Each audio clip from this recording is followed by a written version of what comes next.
வந்து யாருமே இல்லை. இதில் வளர்ற இதோட அட்டாச் பண்ணியிருப்போம். கை வச்சு காட்ட போட்டேன். இந்த ஸ்டெப்ஸ் வந்து மேலே போயிடும்.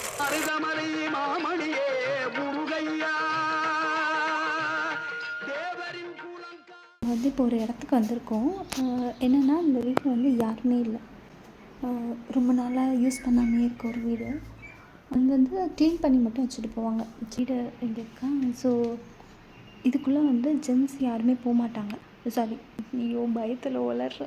இதுக்குள்ளே வந்து கேர்ள்ஸ் யாருமே போக மாட்டாங்க. ஜென்ஸ் மட்டும்தான் போவாங்க. அந்த கை தொடுற அளவுக்கு தான் இருக்கும் ஹைட்டு. இதெல்லாம் வந்து ஒரு கரெக்ட் எப்படினாலும் 100 வருஷத்துக்கு மேலே இருக்கும். இதோட அட்டாச் பண்ணியிருப்பாங்க. இது பேர் வந்து குடுவன்னு சொல்லுவாங்கன்னு நினைக்கிறேன். இது பேர் யாருக்கு தெரியும்னா கமெண்ட் பண்ணுங்கள். இதில் வந்து நெல் அதெல்லாம் போட்டு வச்சுப்பாங்க. நிலையெல்லாம் பாருங்களேன், அப்பயே எப்படி செஞ்சுருக்காங்கன்னு. பட் யூஸ் பண்ணாமல் இருக்கவும் டேமேஜ் ஆகிடுச்சு. இந்த தாழ்பால் பாருங்கள், கரெக்டாக அழகாக வலிக்கிட்டு போகாமல் இருக்க அந்த இடம் ஒரு புடி வச்சுருக்காங்க. இந்த திண்ணை தான் அந்த காலத்தில் நிறைய பேருக்கு பிரசவம் பார்த்த இடங்க.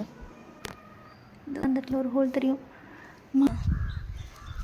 இந்த பானையை வந்து நம்ம எடுத்தோன்னா தெரியும், தெரியுதா அந்த ஓட்டை.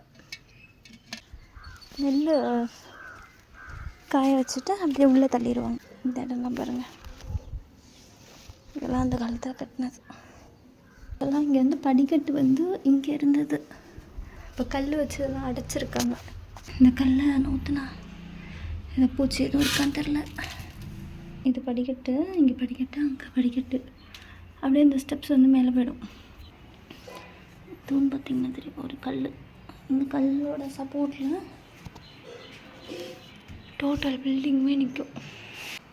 இந்த மாதிரி உங்கள் வீட்டு பக்கத்தில் ஏதாவது வீடு இருக்கா, யாருமே யூஸ் பண்ணாத வீடு இருக்கா அப்படின்ட்டு இருந்தால் கமெண்ட் பண்ணுங்கள்.